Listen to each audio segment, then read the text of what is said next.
So Stig, he started as a student at the medical faculty in a university in Norway.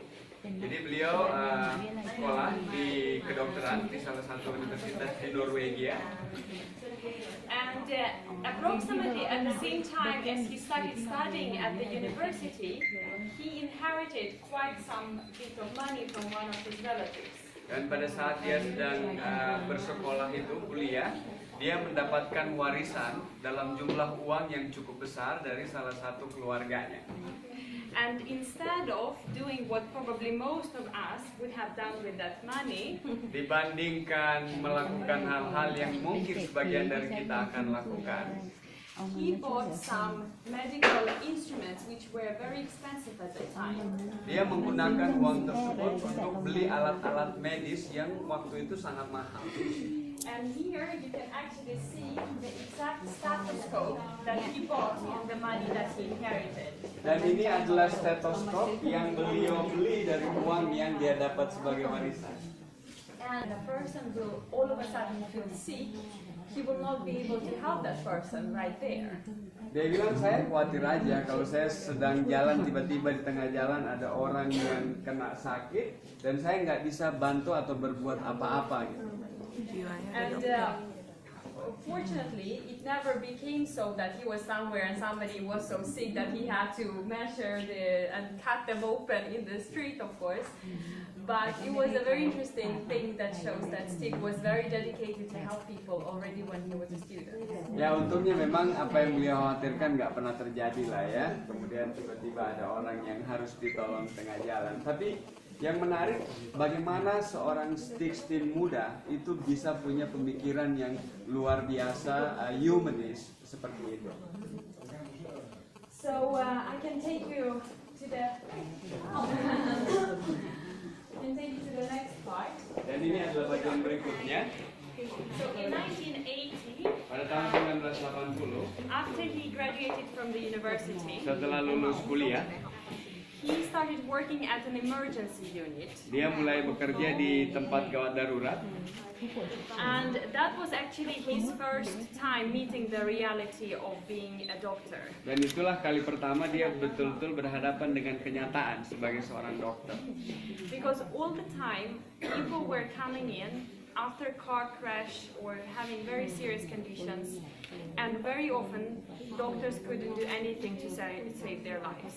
Dan seringkali pada saat pasien-pasien yang mengalami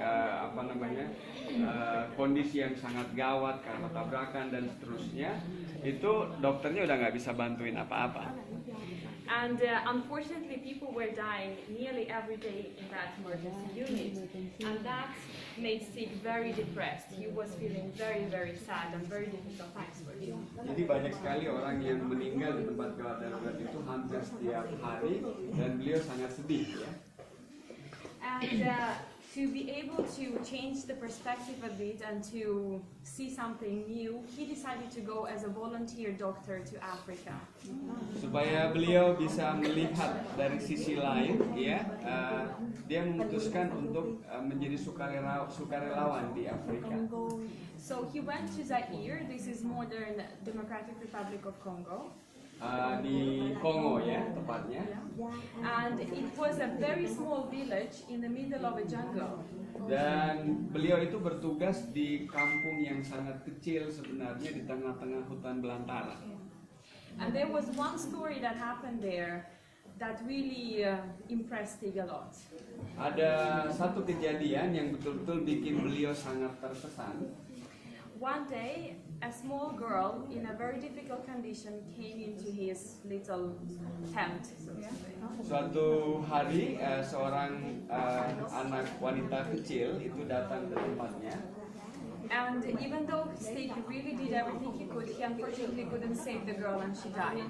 Dan karena begitu parahnya, Dr. Stig nggak bisa banyak membantu dan akhirnya anak tersebut meninggal. And he was, of course, very sad, but he also didn't know how the girl's family will react. Dia tentu saja sangat sedih dan dia juga nggak bisa ngebayangin bagaimana keluarganya akan merespon kejadian tersebut. But he was so surprised that the next day the whole family came singing, and you can see this moment right over here. This was the exact moment. Somebody took a picture of that. Dan dia kaget sekali sebenarnya karena keluarganya justru datang dan bernyanyi bareng-bareng ya. And they came with the only thing they had left. They were very poor. They had a goat. Dan mereka datang dengan membawa kambing yang merupakan harta satu-satunya karena mereka adalah orang-orang miskin. And he was so surprised, amazed, and shocked that people who had nothing and they lost a child came and they gave the last thing they had was a goat to thank him for everything he did.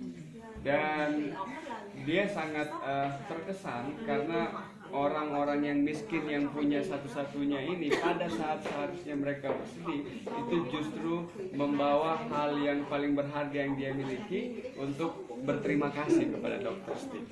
And it is something that really Stig remembered and carried out through all his life, and it really impacted him as a person.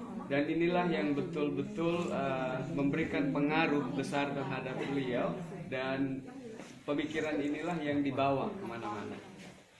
And over here you can see